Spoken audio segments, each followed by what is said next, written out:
अस्सलाम वालेकुम मेरे सादा से पाकिस्तानियों। मेरा नाम रेहान तारिक है और आप मेरा यूट्यूब चैनल और फेसबुक पेज देख रहा है। करोड़ हा दुरूद आका दो जहां नबी मेहरबा मोहम्मद मुस्तफ़ा सल्लल्लाहु अलैहि वसल्लम पर। इस दुआ और इस उम्मीद के साथ इस व्लॉग का आगाज करते हैं कि अल्लाह रब्बुल इज्जत इस मुल्क के फैसला साजों के दिलों में सादा से पाकिस्तानियों के लिए नरमी पैदा करते। Chief of the army staff general Syed Asim Munir के दौरे अमरीका की अहमियत से मुतालिक हम बार बार आपको बावर करा रहे हैं कि इसी दौरे में होने वाले इस तजदीद अहद की जो बाज़गश्त है और इम्प्लीकेशंस है आपको मुल्क की सियासत में दिखाई भी देंगे और सुनाई भी देंगे। और अब इसके आफ्टर शॉक्स के आने का सिलसिला शुरू हो गया है। बाकायदा तौर पर पाकिस्तान में जो मकामी अमरीकी ओहदेदार है वो इस दौरे में दी जाने वाली गारंटीज का स्ट्रॉन्ग फॉलो अप लेने के लिए भी मैदान में आ गए हैं। और गुज़श्ता रोज ही अमरीकी सफीर डोनाल्ड ब्लूम की वजीर खारजा जलील अब्बास से जो मुलाकात है वो इसी सिलसिले की एक कड़ी भी है।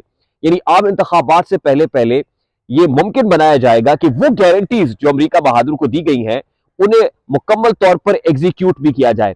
शायद यही वजह है कि इस्टेब्लिशमेंट ने प्लान ए के बाद प्लान बी और प्लान सी पर भी काम शुरू कर दिया है। और यकीनन इस्टेब्लिशमेंट या मुख्तदर हलकों के पास हमेशा बहुत सारे प्लान होते हैं। मौके की मुनासिबत से देख कर किस प्लान को कब मैदान में उतारना है, एग्जीक्यूट करना है, इस पर अमल दरामद किया जाता है। प्लान ए इस वक्त क्या है, प्लान बी क्या है और प्लान सी मुमकिन तौर पर क्या हो सकता है, ये तीनों प्लान जो इस्टेब्लिशमेंट ने या ताकतवर हलकों ने बनाए हुए हैं आज के इस व्लॉग में आपके सामने रखेंगे। लेकिन उससे पहले इंपॉर्टेंट चीज ये है कि पाकिस्तान तहरीक इंसाफ के लिए ठंडी हवा का झोंका आज ही लाहौर हाईकोर्ट से आया है। खासतौर पर अडियाला जेल में बैठा हुआ कप्तान भी अपनी चालें जरूर चल रहा है। लाहौर हाईकोर्ट में इलेक्शन ट्राइब्यूनल ने पाकिस्तान तहरीक इंसाफ के लोगों के कागजात नामजदगी मुस्तरद किए जाने के फैसले को शदीद तनकीद का निशाना बनाया है। और जज साहब की तरफ से ये रिमार्क्स दिए गए हैं कि न जाने कौन इतनी बड़ी तादाद में बगैर किसी उज़र बगैर किसी वजह के ये कागजात नामजदगी मुस्तरद कर रहा है। और साथ ही बैरिस्टर उमैर खान न्याजी के जो कागजात नामजदगी आरोप की तरफ से मुस्तरद किए गए थे उनको बहाल किया गया है, उनको इंडोर्स किया गया है।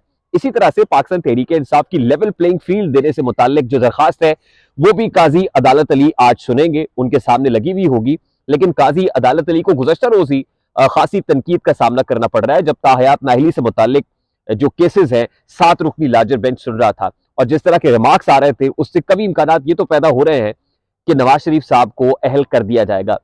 लेकिन मेरे सादा से पाकिस्तानियों, सोचने और देखने की बात यह भी है कि इंतखाबात सर पे हैं, फाइनल काउंटडाउन बिगिंस, उल्टी गिनती शुरू हो गई है। लेकिन अभी तक पाकिस्तान मुस्लिम लीग नून के जो बड़े जलसे हैं वो नहीं हो पा रहे। और जो हालिया 2 जलसे हुए हैं उसके अंदर शहबाज शरीफ और हमजा शहबाज दिखाई दिए, उसमें नवाज शरीफ और मरियम नवाज दूर दूर तक दिखाई नहीं दे रही, जो मुस्लिम लीग नून में क्राउड पुलर की हैसियत के तौर पर जाने जाते हैं। अब नवाज शरीफ साइलो में क्यों है, आइसोलेशन में क्यों है, मरियम नवाज बाहर क्यों नहीं आ रही है। एक सर्वे भी गुज़श्ता दिनों हुआ है और उस सर्वे के अंदर भी खास तौर पर वो हल्का जहां से मियां नवाज शरीफ इलेक्शन कंटेस्ट करेंगे, जो नताइज सामने आए वो हैरान कुन तौर पर पाकिस्तान तहरीक इंसाफ को सपोर्ट कर रहे हैं। और मुक्तदर हल्कों ने वो सर्वे और उसके नताइज पाकिस्तान मुस्लिम लीग नून और नवाज शरीफ के साथ शेयर भी कर दिए हैं कि भाई ये आपकी ऑन ग्राउंड परफॉर्मेंस है, इतने लोग आपको वोट कास्ट करना चाहते हैं। ये मैं नहीं कह रहा, ये हकाइक कह रहे हैं और मेरा मकसद सिर्फ और सिर्फ ग्राउंड रियलिटीज को, हकाइक को आपके सामने लेकर आना है। अच्छा, प्लान ए और प्लान बी के बाद खासतौर पर अमरीका जो जोर दे रहा है पाकिस्तान पे, उसके बाद मुख्तलिफ हल्कों का प्लान ए और प्लान बी क्या है ये मैं भी आपके सामने रखूंगा। लेकिन साबिक chief justice India supreme court, उन्होंने एक खत लिखा है chief justice Pakistan justice Qazi Faez Isa को, और वो खत at this point in time बड़ा हैरानकुन है। मैं चाहता हूं कि वो क्विकली एज पॉसिबल, क्योंकि लंबा चौड़ा खत है, मैं उसके मंदरजात आपके सामने रखता हूं जितनी तेजी से हो सकते हैं। अब जस्टिस साबिक chief justice supreme court of India Markandey Katju chief justice of Pakistan justice Qazi Faez Isa को मुखातिब कर रहे हैं और वो कहते हैं कि मिस्टर ईसा कहकर मुखातिब करने से मैं आपको इनकार करता हूं, आपको मिस्टर ईसा नहीं मैं कहूंगा, उससे इनकार करता हूं क्योंकि आप इस पोजीशन के मुस्तहिक नहीं है। मैं ये लिख रहा हूं ताकि मैं आपको कुछ कड़वे हकायक बता सकूं। आप दुनिया भर की अदलिया के लिए शर्मनाक हैं क्योंकि आपने अपने मुकद्दस ओहदे को हुनर से पूरा करने और मुल्क के आइन की हिफाजत और पाकिस्तान के लोगों के हुकूक और आजादियों की हिफाजत का बेरहमाना खयानत की है।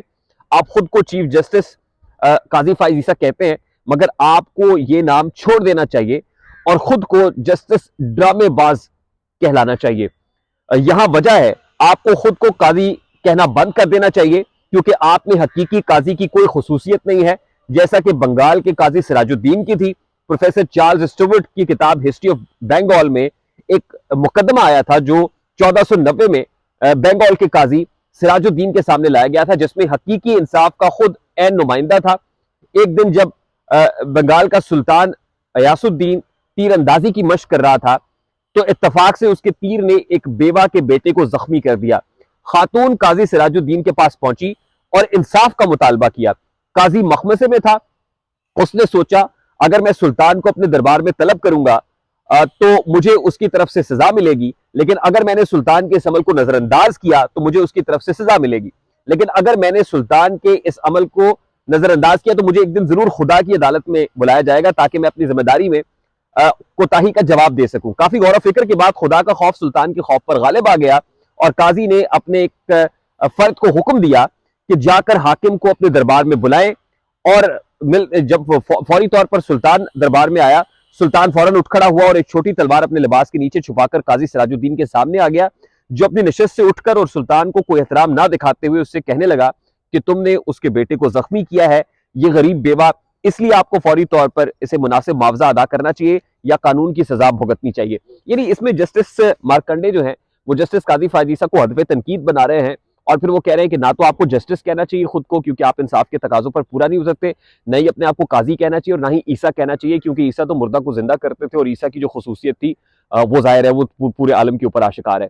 तो इसलिए वो जस्टिस काजी फायज ईसा को जितने बुरे तरीके से क्रिटिसाइज कर सकते थे इस खत के अंदर उन्होंने किया और उसकी बुनियादी वजह यही है कि वो ये समझते हैं कि जस्टिस काजी फायज ईसा शायद इस्टेब्लिशमेंट के इशारों पर काम कर रहा है। लेकिन हम आपको बार बार ही बता रहे हैं कि इस वक्त इस्टेब्लिशमेंट और काजी का जो पेज है वो फर्क है और काजी कहीं ना कहीं मुझे ये लगता है मेरी दानिश में पाकिस्तान तहरीक इंसाफ को रिलीफ पहुंचा सकता है। मतलब मैं ये नहीं कह रहा कि इंक्लाइंड होगा, कानून और इंसाफ के मुताबिक पाकिस्तान तहरीक इंसाफ को काजी की अदालत से फायदा हो सकता है और आने वाले दिनों में इस्टेब्लिशमेंट की और काजी की जो जंग है वो मजीद शिद्दत इख्तियार कर सकती है। आपको याद होगा कि जिस वक्त जस्टिस उमर अता बंदियाल थे तो उमर अता बंदियाल के चैम्बर में DGISI और DGMI पहुंचे थे, फौज की आला शख्सियात पहुंची थी और उसके बाद मामला जो 14 मई को इलेक्शंस कराने वाला मामला था उसमें कई फ्लेक्सिबिलिटी आई थी। तो अगर काजी का और इस्टेब्लिशमेंट की जंग और मुखासमत बढ़ती है तो फिर किसी ना किसी जगह पर काजी के चैम्बर में भी लोगों को पहुंचना पड़ेगा और इन मामला को डिफ्यूज करना पड़ेगा ताकि जो इलेक्शंस वाला मामला है उसमें थोड़ी सी लचक शो की जा सके।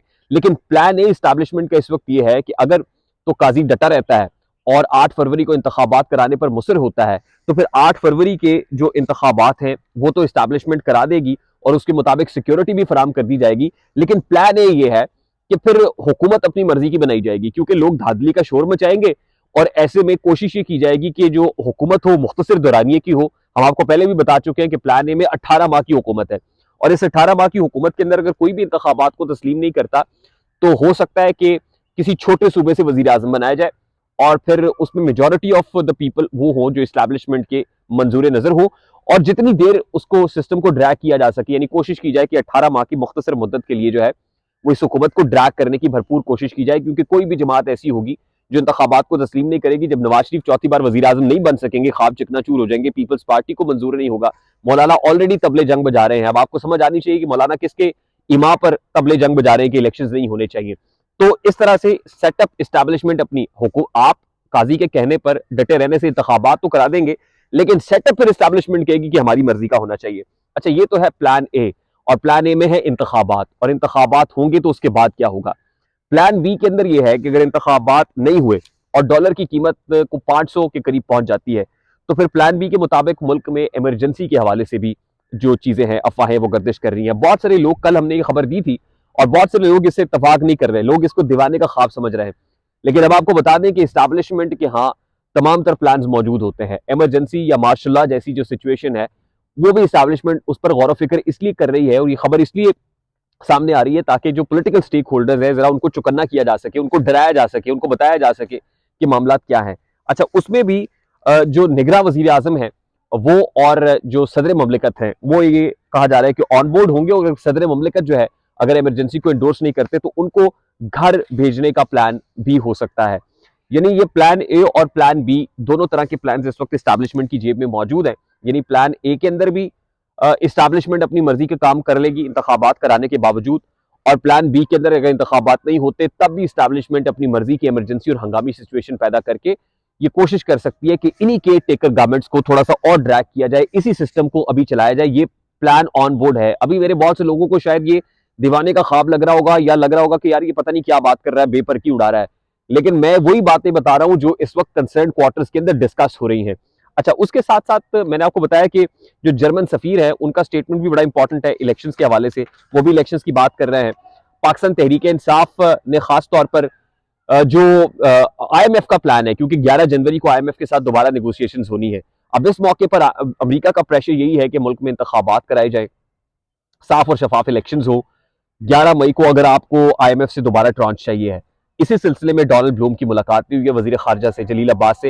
लेकिन पाकिस्तान तहरीक इंसाफ ने अडयाला जेल में बैठे हुए कप्तान ने एक और चाल चल दी, और वो ये है कि IMF को जो श्योरिटी दी गई थी कि अगर हुकूमत हमारी बनती है तो हम इसी कमिटमेंट को जो IMF के साथ मामला अभी अभी एग्जिस्टिंग गवर्नमेंट करेगी, इसको आगे लेकर चलेंगे। तो हो सकता है कि पाकिस्तान तहरीक इंसाफ जो है वो बावर करा दे अमेरिका को कि भाई ये अगर आप अभी इनके साथ, इस हुकूमत के साथ कोई कमिटमेंट करते हैं या प्लान देते हैं, तो हम अगर कल हुकूमत में आएंगे तो इसको लेकर नहीं चलेंगे, फिर हमारी अपनी मर्जी चलेगी। तो ऐसे मौके पर IMF डील सबूताज भी हो सकती है, और ये वो मौका है जहां पर इमरान खान अपने लिए ब्रीदिंग स्पेस भी पैदा करने की कोशिश करेगा। अब आज रिलीफ कितना मिलता है पाकिस्तान तहरीक इंसाफ को, जिसके कभी इम्कान है कि काजी की अदालत से रिलीफ मिलेगा, let's keep our fingers crossed. और जैसी कोई अपडेट आती है हम जरूर आपकी खिदमत में हाजिर होंगे और आपको आगाह करेंगे कि क्या होने जा रहा है। इससे पेशतर कि मैं आपसे इजाजत चाहूं, मैं इंतहाई अदब से आपसे रिक्वेस्ट करूंगा कि अगर आपने हमारा चैनल सब्सक्राइब नहीं किया तो चैनल को सब्सक्राइब कर लें। अगर वीडियो पसंद आए तो लाइक और शेयर करना इसलिए मत भूलिएगा कि वीडियो की आउटरीच इससे बढ़ जाती है, ज्यादा लोगों तक हमारा मैसेज पहुंचता है। और अगर बेल आइकन प्रेस करेंगे तो ऐसी बहुत सारी वीडियोस आपकी निगाह से गुजरती रहेंगी। मुझे रेहान तारिक को इजाजत दीजिए, अपना बहुत सारा ख्याल रखिएगा। अस्सलाम वालेकुम।